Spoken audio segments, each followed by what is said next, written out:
아멘. 우리 속담에 바다는 메워도 사람의 욕심은 못 메운다라는 말이 있습니다. 인간의 욕심이 얼마나 큰지, 얼마나 끝이 없는지를 대변해주는 말입니다. 그러고 보면 인간사 모든 죄악은, 모든 악은 사람의 욕심 때문에 빚어졌습니다. 야고보서 1장 15절에 보면 욕심이 잉태하여 죄를 낳는다라고 했습니다. 욕심이 잉태하여 죄를 낳는다 했습니다. 결국 모든 죄의 시작이 욕심에 있다는 것이죠. 그래서 예로부터 깨어있는 사람들은, 우리 선인들은, 또 신앙의 선배들은 이 욕심을 해결하기 위해서 바쁘다니 노력을 했습니다. 어떤 사람은 금욕적인 생활도 했습니다. 어떤 사람은 자기 자신을 철저하게 외면하고 죽이는 삶을 살았습니다.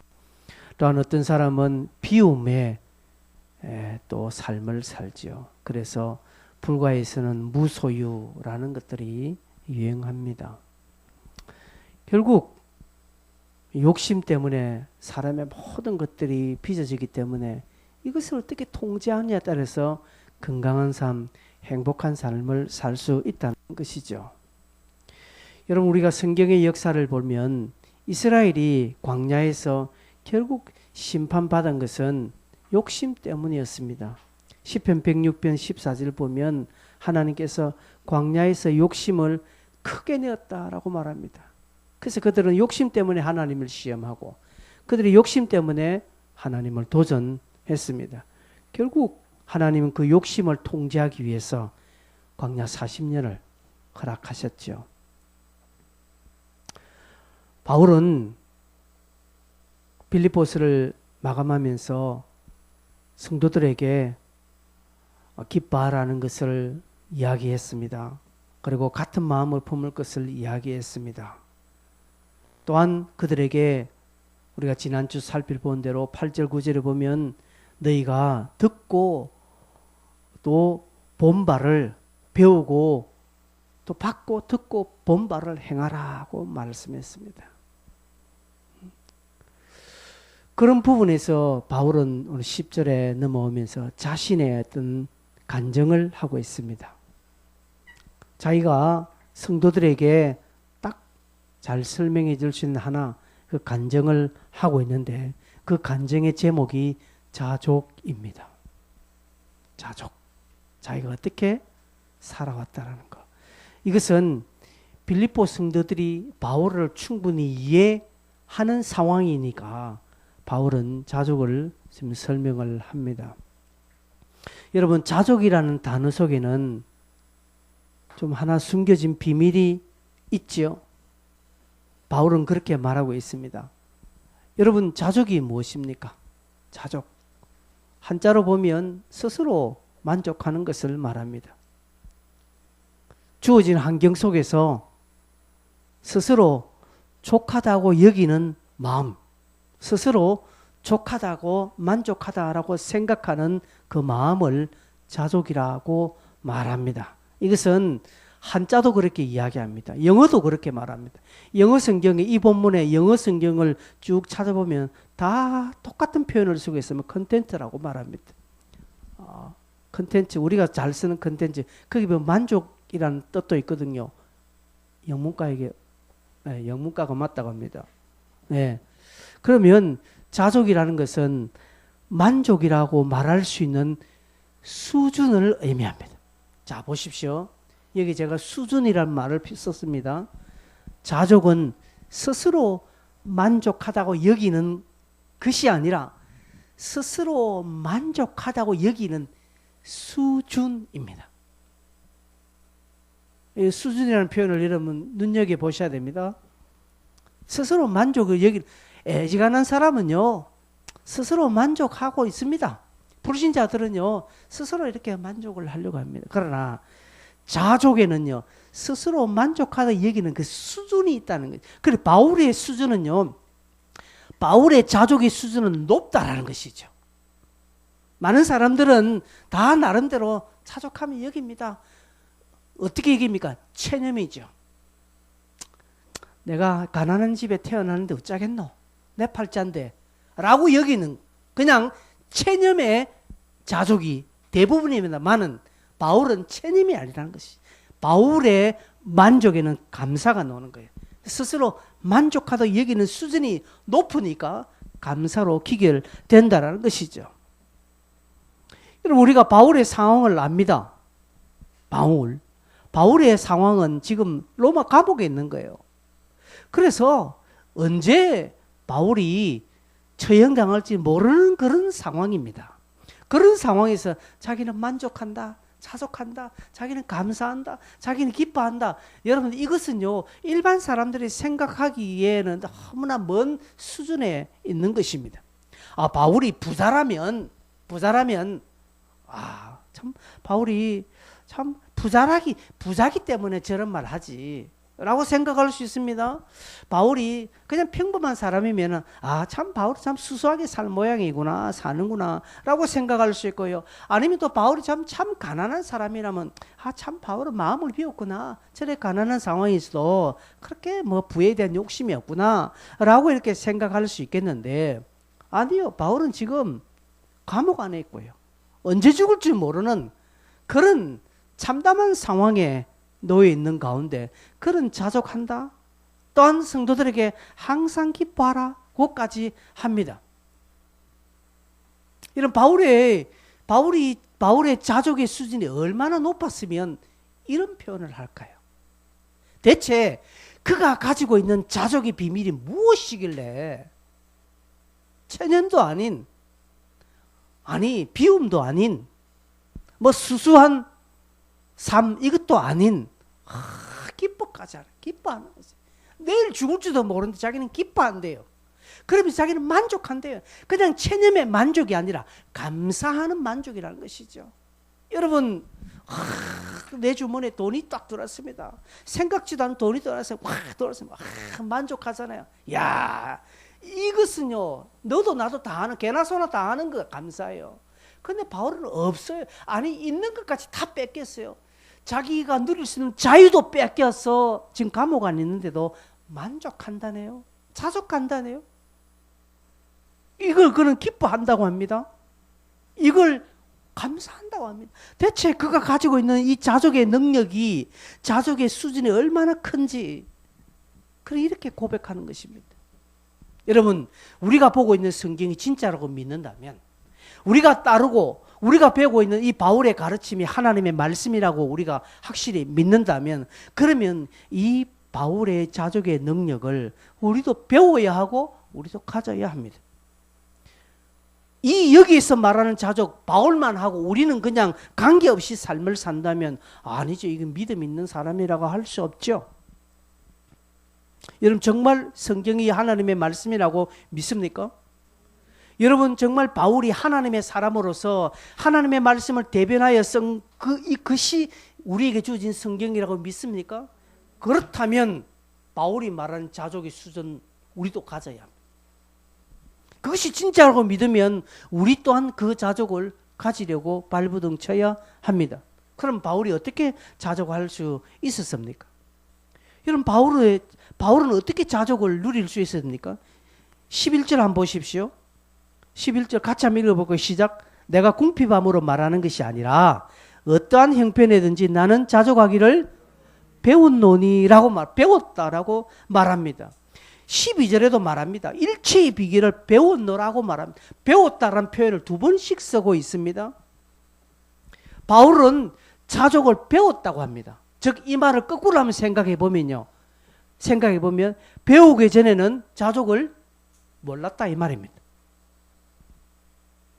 근데 그가 배워서 지금 이런 수준의 자족을 말하고 있다라는 것이죠. 여러분 어떻게 생각하십니까? 이 말을. 여러분 우리가 지금 말장난 하자고 하는 거 아닙니다. 지금 성경이에요. 바울은 자족을 배웠다고 합니다. 그것은 2번이나 쓰고 있습니다. 배웠다. 배우기 전에는 이런 자족을 할 줄 몰랐다라는 것이죠. 근데 모르는 바울이 그 자족을 배워서 알게 되었다라는 것이죠. 야, 그러면요, 여러분, 신앙 안에서 만족은 배우는 것입니다.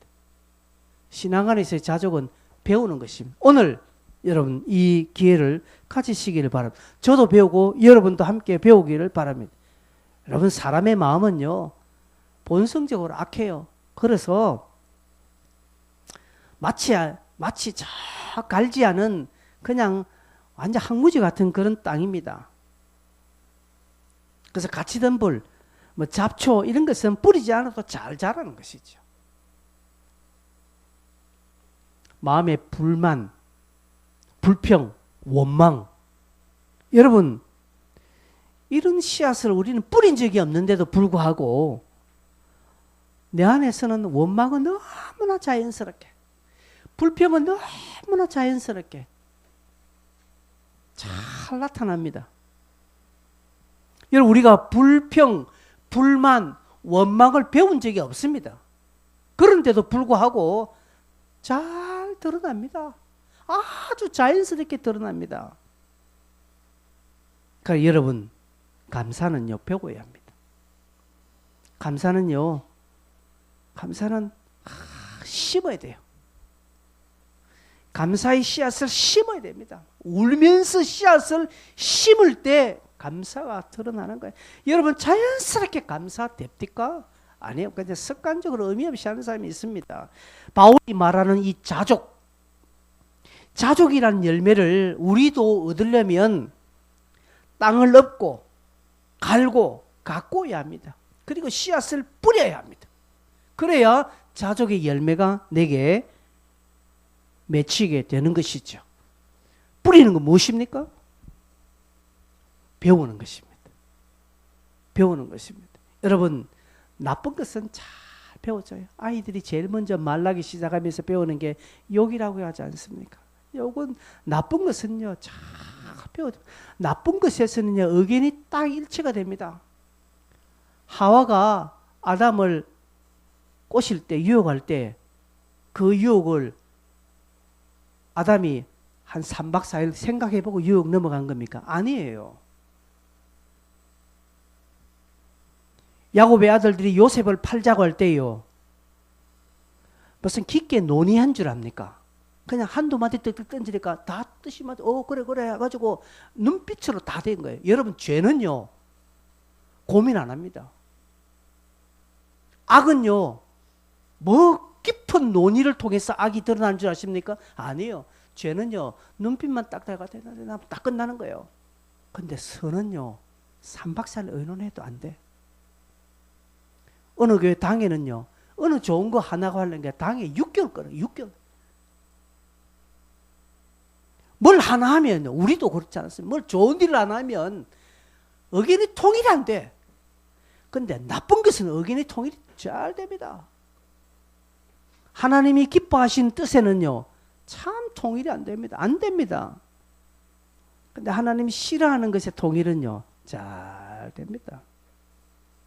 성경이 더 그렇게 증명하고 있습니다. 여러분, 자족을 배운다? 안 돼요. 잘 안 돼요. 말은 쉽지. 그래서 바울은요, 어떠한 형편에서든지 라고 말합니다. 11절에 어떠한 형편에서든지 라고 말합니다. 어떠한 형편에서든지. 그런 형편에서 배웠다고 합니다. 그가 경험한 매번의 그 경험을 통해서, 그 경험이 12절에 나와 있죠. 비천, 그리고 풍부, 배부름, 배고픔, 풍부와 궁핍, 즉 돈이 있을 때나 돈이 없을 때나, 밥을 많이 먹었을 때나 며칠 쫄쫄쫄 굶었을 때나, 바울이 가지고 있는 당하는 어떤 형편에서든지 그는 그때마다 자족함을 배웠다라고 말합니다. 우리는 풍성할 때는 자족하지요. 여러분, 여러분의 은행 통장에 몇 억씩 지금 다 꼽혀 있다면 여러분 지금 아주 자족할 수 있다라고 이야기합니다. 난 자족합니다. 나는 뭐 부족함이 없습니다. 여호와는 나의 목자신 내게 부족함이 없다. 참 뻔뻔스럽게 고백합니다. 근데요, 당장 오늘 예배 마쳐 나가서 점심 먹을 돈이 없다고 하십시오. 지금 이 설교가 여러분 귀에 들리는가? 안 들려요. 니는 있으니까 그 소리 하지 라고 합니다. 나처럼 내봐라. 지금 내 발에 지금 발등에 불 떨어졌는데 니 그 소리 되나? 안 된다는 것이. 제가 예전에 이런 설교하니까요, 교회 장로님이 아이고 강도사님은 직장생활 안 해봤어, 사회생활 하지 않았으면 뭐 철 모르는 소리라고 했다고. 야, 그런 이야기를 들었어요. 설교하고 난 뒤에 철 모르는 소리 하고 있다라고 이야기. 정말 그렇습니까 여러분? 저 이야기가 철 모르는 소리입니까? 바울은 환경을 통해서 배웠다라고 말합니다. 지금 환경에서 여러분, 우리가 지금 코로나의 상황을 당하고 있습니다. 이 환경에서 여러분 지금 뭘 배우고 있습니까? 뭘 배우고 있습니까? 잘 배우셔야 됩니다. 제가 오늘 주보 글에도 이렇게 썼습니다. 코로나로 인한 감사합니다. 코로나 자체가 고마운 게 아니라 이런 코로나 상황을 베풀어서 하나님이 지금 이 땅에 자신의 정의와 공의를 지금 펼쳐 보이시고 계시는 데에서 저는 감사하는 거예요. 하나님 감사합니다. 그런 하나님의 정의와 공의와 사랑이 펼쳐지는 데 있어서 교회가 요구들을 묻고 있습니까? 더 들어도 감사합니다. 우리 생활이 더 어려워도 하나님의 뜻이 풀어진다면 감사합니다. 저의 감사에 여러분 동참할 수 있겠습니까? 여러분도 그렇게 감사가 되십니까? 아멘 되십니까? 그럼 여러분 성숙하신 분입니다. 성숙하기 위해서 이 감사하는 것이 아니라 도무지 생각해봐도 지금은 그것밖에 감사할 길이 없는 것입니다.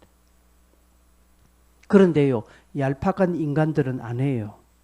이걸 또다시 자기의 유리한 쪽으로 가지고 가는 것입니다. 여러분 보십시오. 코로나 때문에 다른 데는 다 싸돌아다닙니다. 근데 교회는 안 가요. 웃기는 짬뽕입니다. 다른 데는 마음껏 다닙니다. 믿음 대단합니다. 교회에서는, 교회 오면 코로나 때문에 겁이 나서 교회는 안 가지만 지하철은 당당히 타고 다닙니다. 그 많은 카페에서는요, 커피 마시면서 마스크 벗고 다 합니다. 식당에 줄 서서 밥 먹습니다. 지금도 대단한 믿음입니다. 그러나 지금 우리 예수 믿는 사람들은 식당에서 밥 먹는 그 불신자들의 믿음보다 더 못한 믿음을 가지고 있는 거예요. 제가 이 말은 교회 다 오라 이 소리 아닙니다. 우리가 지금 이 상황을 어떻게, 지금 이 코로나 상황을 믿음으로 내가 반응하고 있느냐, 아니면 불신자처럼 도망다니며 반응하느냐, 이걸 지적하고 있다는 것이죠. 바울은 지금 감옥 안에 있다고 했습니다. 지금 감옥은 내일 자기가 처형될지 모르는 상황입니다. 그런데 지금 너무나 천연덕스럽게 감사하고 있다는 것이죠. 무엇이 감사합니까? 환경이 감사한 게 아니죠. 자신의 상황이 감사하는 것이죠. 아니죠. 자신이 신세가 좋아서 감사하는 것이 아니라 그런 상황과 형편을 지금도 주장하고 계시는 그 하나님을 바라보니까 바울은 기뻐할 수 있고 감사할 수 있고 자족할 수 있는 것입니다. 자족이 된다는 것이죠. 여러분, 지금 이 상황에 여러분 뭘 배우고 있습니까? 여러분의 지금 형편, 각자의 형편 저는 잘 모릅니다. 여러분의 가정의 형편, 여러분 지금 엄밀히 남들이 알지 못하는 여러분 깊고 엄밀한 그 형편, 그 상황을 저는 모르지만 여러분은 아시기에 그 상황을 통해서 자족을 배워야 합니다. 배우지 못하는 자는 미련한 자입니다. 어리석은 자입니다. 소망과 장래가 없는 자입니다. 그냥 될 대로 되라는 것이죠. 아니요, 불신자들도 그래 살지는 않습니다.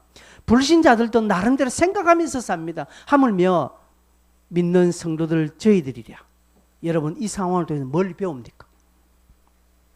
잘 배우셔야 됩니다. 자신의 유리한 대로 살지 마세요.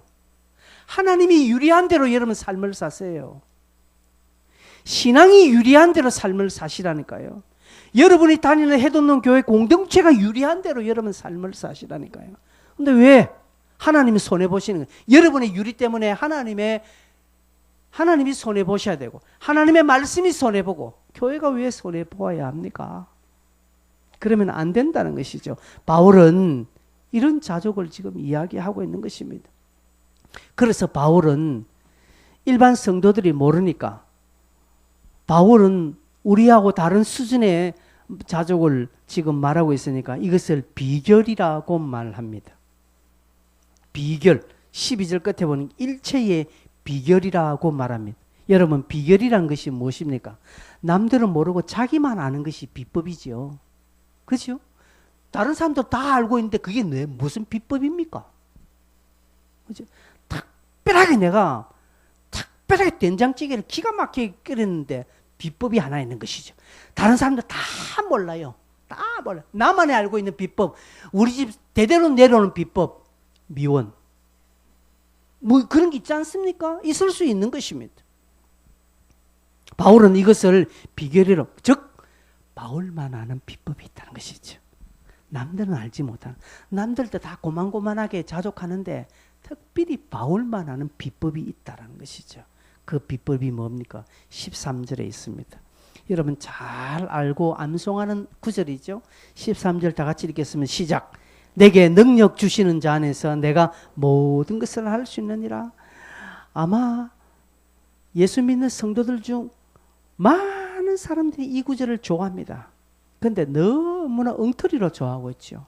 이거는 그냥 막 만사형통 무조건 잘 되는 것으로, 그 아닌 것이죠. 오해하고 있는 구절 중에 대표적인 구절이 또 저 구절입니다.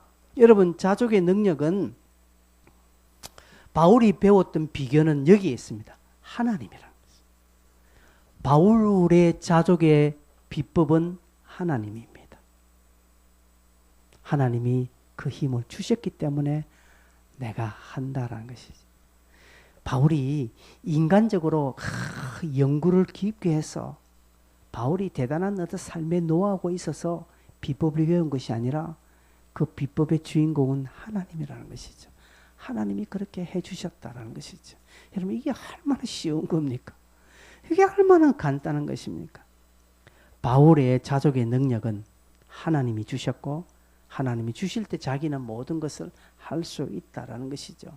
여러분, 여기서 능력을 주시는 자라는 부, 여기 능력을 주신다라는 것은 강하게 하신다라는 뜻이 있습니다. 하나님이 강하게 해주셨다는 것이죠. 즉 어떤 환경에서도 하나님이 강하게 해주시니까 자기는 자족할 수 있는 것이지, 내가 어떻게 무슨 특별한 어떤 능력이 있었거나 내가 어떤 특별한 삶의 어떤 지혜가 있어서 내가 이런 자족을 하는 것이 아니라, 세상 사람들은 바울에게 어떻게, 바울 선생님 어떻게 그렇게 자족할 수 있습니까?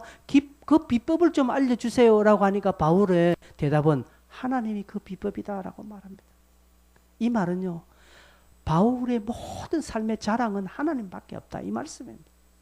내가 강하게 된 것도, 내가 자족할 수 있는 것도, 나는 뭐 밥 두 끼 먹어도 뭐 괜찮은 그런 체력을 가졌는지, 나는 돈 없어도 살 수 있는 그런 마음이 있어서가 아니라, 나도 너희들하고 똑같다. 나도 너희들과 같이 한 끼 안 먹으면 배고프고, 나도 너희들처럼 잠 못 자면 잠이 오고, 나도 너희들처럼 목이 물리면 간지럽고, 나도 너희들처럼 약하고 감기 걸리고 하지만 하나님이 나를 이렇게 해주셨다라고 모든 영광과 모든 감사를 하나님께 올리고 있다는, 이게 바울의 비결이라는 것이죠. 여러분, 이해가 되십니까? 이해가 안 되면 뭐 할 수는 없으나 이게 무슨 의미인지 모를 수 있을 겁니다. 바울이 왜 비결이라고 했는지 여러분 한번 곰곰이 생각해 보셔야 돼요. 여러분, 제가 방금 요 말한 것을 깊이 이해되시는 분은 앞으로 충분히 자족할 수 있는 것입니다. 다시 한번 말씀드립니다. 바울의 자족의 비결은 그의 어떤 삶의 지혜, 그의 어떤 풍성한 어떤 경험의 어떤 노하우가 아니라 하나님이 그렇게 해주셨다는 것이죠. 여러분, 아주머니들 10명 앉혀놓고 똑같은 재료를 주고 한번 음식을 만들어 보라면 맛이 다 제각각입니다. 왜 그럴까요? 똑같은 재료를 주었는데 우리가 알지 못하는 손맛이라는 것이 있습니다. 그 사람마다 손에서 나는, 손끝에서 나는 손맛이 있습니다. 여러분, 어떤 사람은 딱 레시피대로 몇 그램씩 다 이렇게 넣어도 더럽게 맛없는 거 있습니다. 그런데 어떤 사람은 몇 그램 아니에요. 그냥 막 손 푹 넣고 막 푹푹푹푹 막 하는데도 맛이 기가 막히는 거예요. 여러분, 그 비결이 뭐겠습니까? 비결이 있는 거예요. 그 사람한테 그렇게 한 사람들 그 비법이 뭡니까? 몰라요, 자기도. 뭐 그냥 뭐 있는 그 반찬 그냥 짜다 남아 있는 거 없이 다 섞어 끓였는데 뭐 다 비법 없어. 그런데 어떤 사람은요, 무슨 그램 재고 뭐 특별한 재료를 들어가고 그 안에 무슨 한약재도 집어넣고 해가지고 맛했는데 이상하게 맛도 없고 뭐 썩은 냄새 나는 그런 게 있거든요. 근데 잘하는 사람 비법 없어요. 바울에게 지금 당신 비법 뭡니까? 바울은 비법 없는 게, 비법이 뭡니까? 하나님이라. 하나님 그렇게 해주셔야겠지. 뭐 내가 뭐가 능력 있나? 라는 것이죠. 이것입니다. 그러면 바울이 어떻게 하나님이 그렇게 할 수 있었겠습니까? 여러분, 하나님이 가까이 하시는 분이 있습니다. 하나님이 가까이 하지 않는 사람이 있습니다. 저는 여기에 답이 있다는, 즉 하나님의 임재입니다. 임재.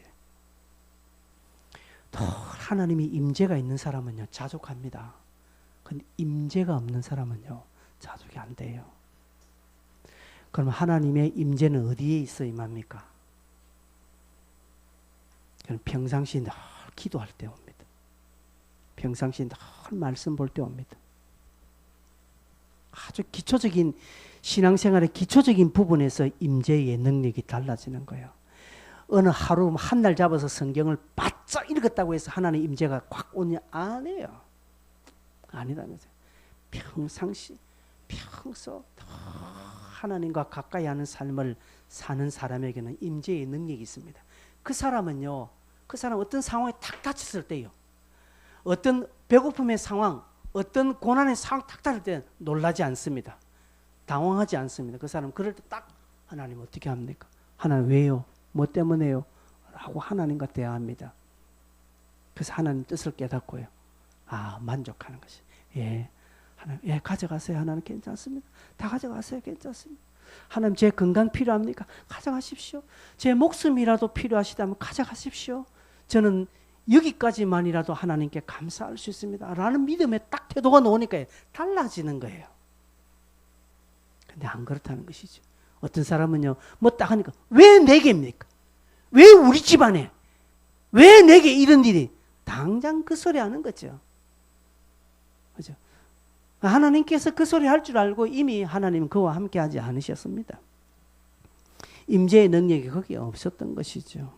여러분, 평상시 믿음이 드러납니다. 여러분의 삶에 고달플 때 뭔가 딱 상황이 닥쳤을 때 그제서 울고불고 하면 그때라도 하면 다행이지만 그러나 늦은 거예요. 여러분, 그래서요, 제가 늘 기도는 쌓인다는 것이죠. 다 쌓이는 거예요.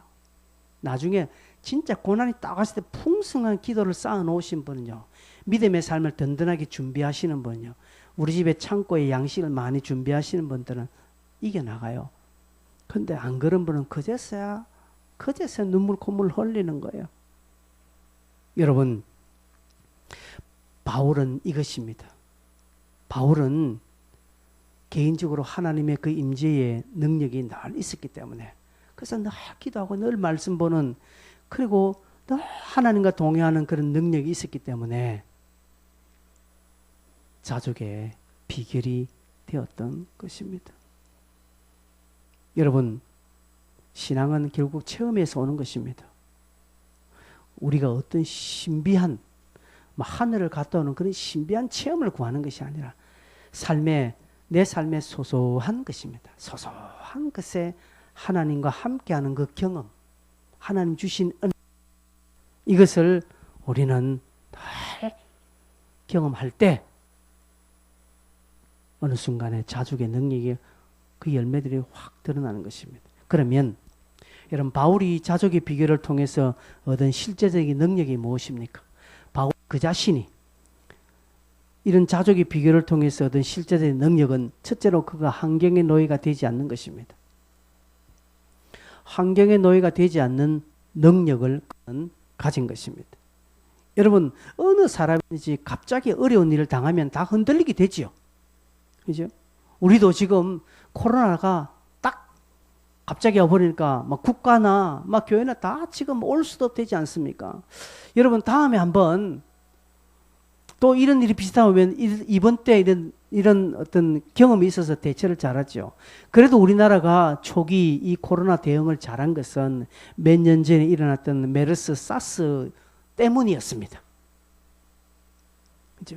이런 일을 당하면 탁 어려움을 당합니다. 흔들리게 됩니다. 그러나 여러분 주의 임재가 하나님의 임재가 그죠? 내게 가득하면 주님 주시는 그 능력으로 자족을 배운 사람은 어떤 환경에도 노예가 되지 않는 것입니다. 즉 환경에 사로잡혀서 아무것도 못하는 자가 되지 않는다 이 말입니다.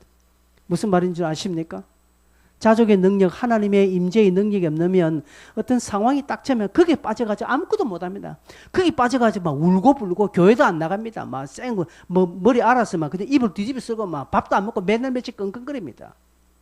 그러나 하나님의 임재로 말미암아 자족의 능력을 맛본 사람은 어떤 상황이 딱 올 때 순간 당황하지만 그게 잡히지 않습니다. 그게 잡히지 않고 그걸 이겨 나갑니다.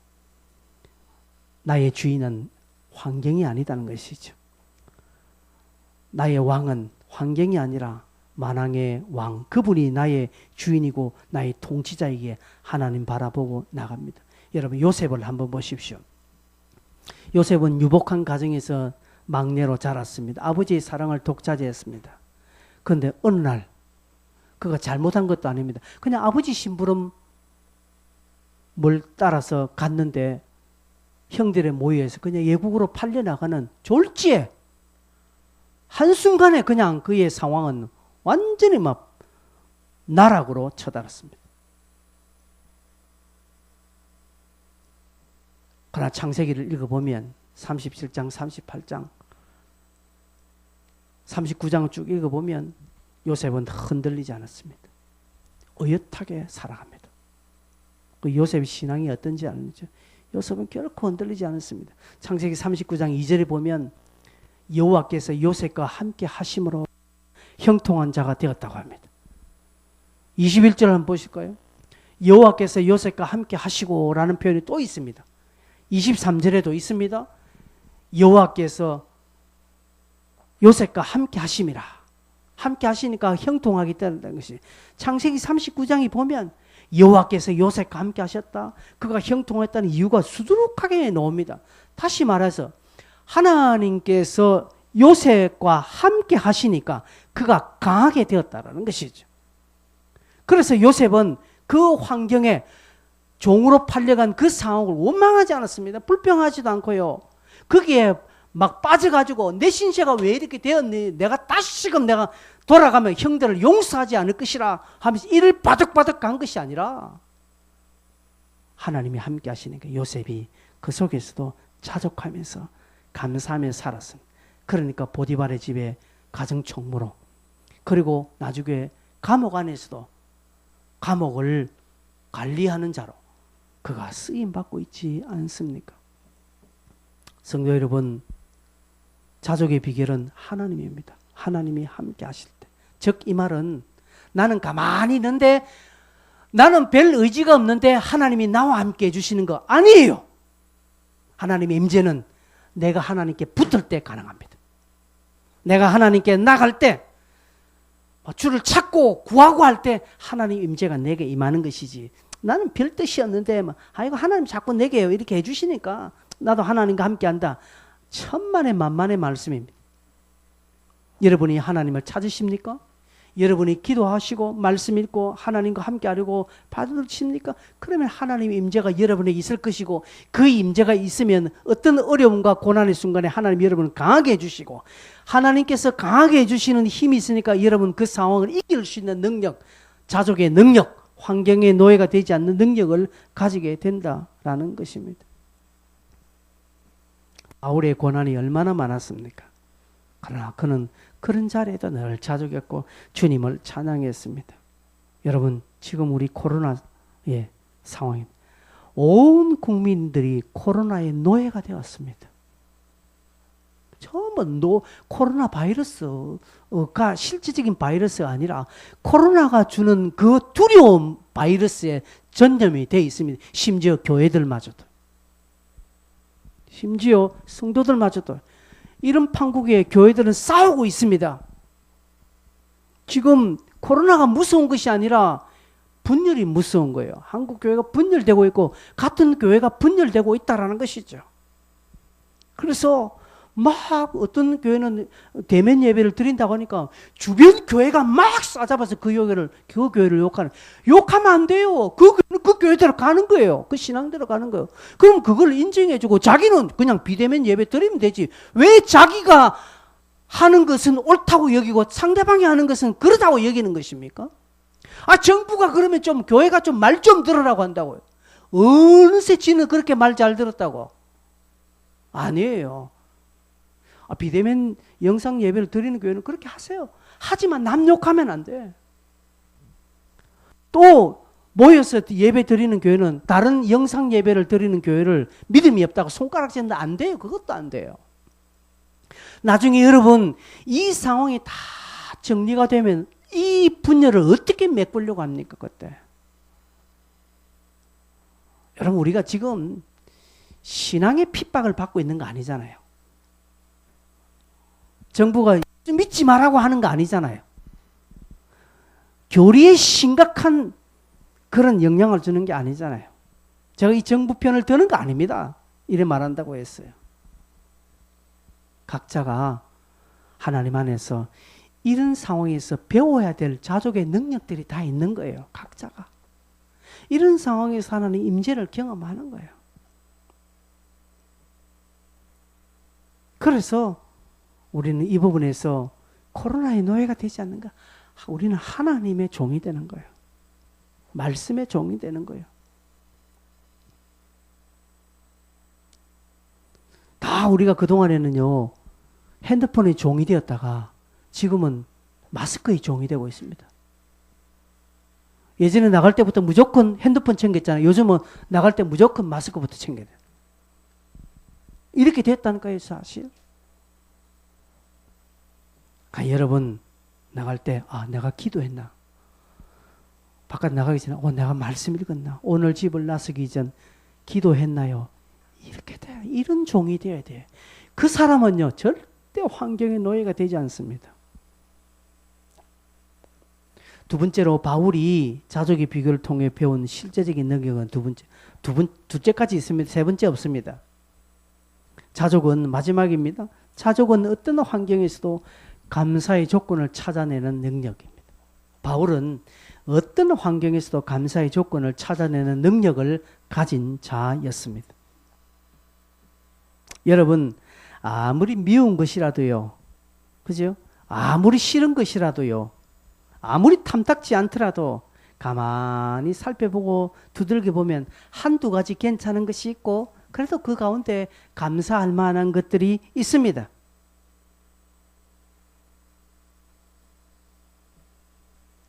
쉽게 발견되지 않아서 그렇지. 지금 휴대폰을 쓰고 계시는 분은 저 설교를 적는 것이라고 제가 생각합니다. 맞나? 네. 제 설교를 적지 않는데 휴대폰 보시는 분은 그 휴대폰은 이번 일주일 안으로 박살나기를 제가 축복합니다.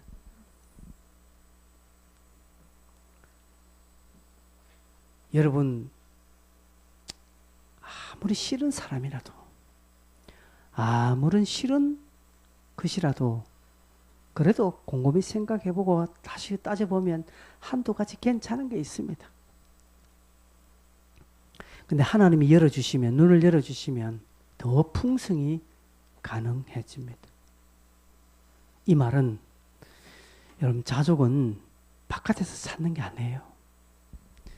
좋을만 한에서 내가 좋다라고 만족하는 것은요, 누구나 할 수 있습니다. 그죠?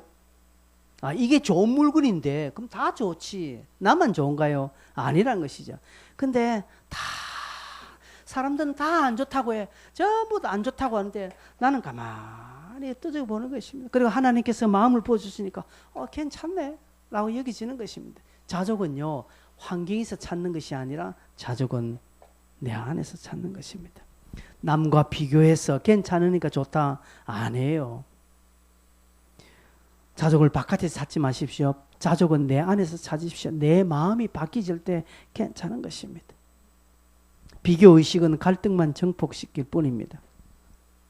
그러기에 자족은요, 하나님이 나의 목자라는 사실을 인정하고 부족함이 없다라고 여기는 확신이자 의지하는 능력입니다. 시편 23편 1절에 보면 다윗은 여호와 나의 목자시 내게 부족함이 없으리로다. 같이 한번 읽어보겠습니다. 시작. 여호와는 나의 목자시니 내게 부족함이 없으리로다. 한 번 더요. 여호와는 나의 목자시니 내게 부족함이 없으리로다. 다윗은 임금이니까 저렇게 했지, 아닙니다. 다윗은 처절함을 경험한 사람입니다. 심지어 자기 아들한테도, 아들이 자기를 죽이려고 달려온 상황에, 여러분 저 같으면 이미 막 하직했을 거예요. 내 자식이 나를 죽이려고 달려들면 살 이유가 뭐 있습니까? 그거 하나만으로도 살 이유가 없죠. 근데 바울은 그런 순간을 많이 경험했어요. 그럼에도 불구하고 부족함이 없다라고 하는 것은 바울 그 자신이, 다윗 그 자신이 얼마나 자족하는 능력을 가진, 하나님이 그의 능력이고 하나님이 그의 자족의 비결이라는 것이죠. 성도 여러분, 비교해서 만해서가 아닌 것입니다. 자족은 내 안에서 내가 그렇게 여기는 마음, 하나님이 부어주시니까, 하나님이 나와 함께 하니까 그렇게 되어지는 능력입니다. 조금 더 다르게 말하면 내가 하나님께로 더 가까이 가려고 하니까 자족의 수준이 더 올라가는 거 있죠. 전에는 한 요만한 정도로 내가 자족하고 했는데, 내가 하나님께 자꾸 갖고 하나님의 임재를 자꾸 경험하고 하나님과 동의하는 삶을 사니까 내 안에 자족의 수준이 더 올라가는 거예요. 확 올라가는 거예요. 남들은 죽었다 깨어나도 생각지 못하는 그 생각의 범주에서도 그 사람 자족하는 거예요. 이 사람이 긍정의 사람이 되는 거예요. 여기에서 진정한 긍정이 나오는 것입니다. 흉내내는 것이 아니라. 히브리서 13장 6절 보니까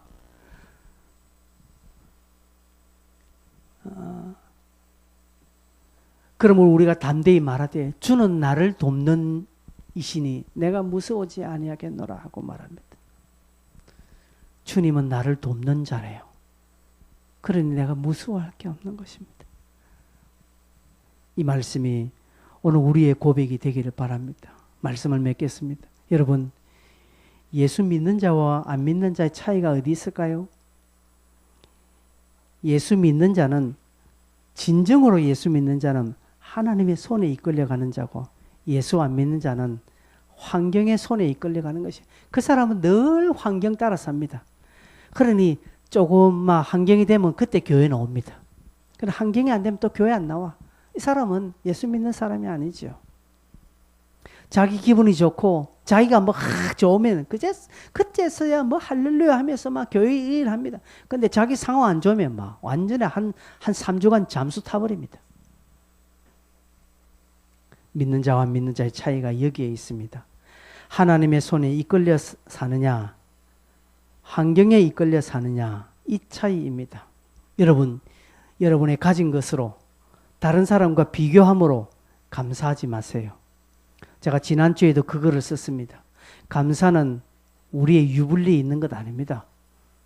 감사는 하나님께 있습니다. 그래서 우리도 바울처럼 하나님과 함께함으로 하나님 그 한 분이 우리의 자랑이 되고 하나님 그분이 우리의 강함이 되고 하나님이 그분이 자족의 비결이 되고 하나님 그분이 자신의 자랑이 되고 하나님의 그분이 자신의 인생의 통치자가 되고 하나님 그분이 자신의 전부가 되어진다는 신앙 고백을 따라서 자족이 오는 거예요. 그렇죠? 여러분, 천석군은 1000가지 걱정하고 만석군은 10,000가지 걱정한다고 합니다. 있어서 풍족해서 걱정 안 하는 거 아닙니다. 그런 인생 없어요. 그렇다면 이 인간의 욕심을 어떻게 메꿀 수 있습니까?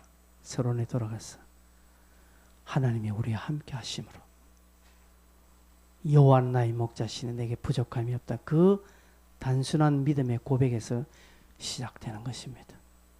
이 한 주간도 하나님이 여러분과 함께 하십니다. 그러기에 여러분 자족하십시오. 더위도 자족할 수 있습니다. 더위도 자족할 수 있고 코로나에도 자족할 수 있는 저와 여러분 다 되시길 바랍니다. 함께 우리 찬송 부르겠습니다.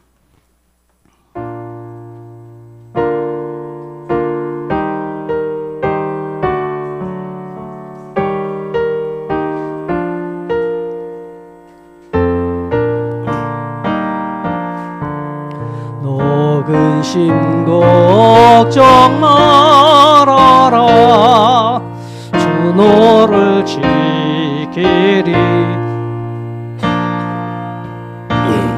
뱀이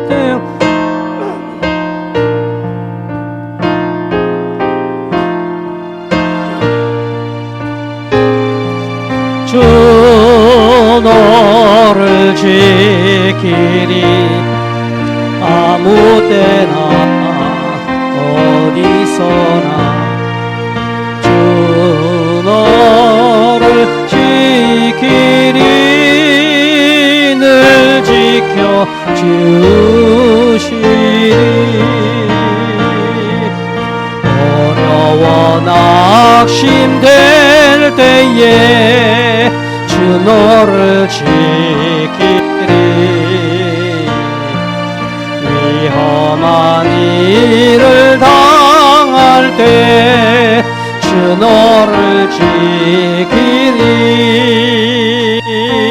주 너를 지키리 아무 때나 어디서나 주 너를 지키리 늘 지켜주시리 너 슬픈 일이 아시고 주 너를 지키리 구하는 것을 주시며 주 너를 지키리 주 너를 지키리 아무 때나 어디서나 주 너를 지키리 늘 지켜주시리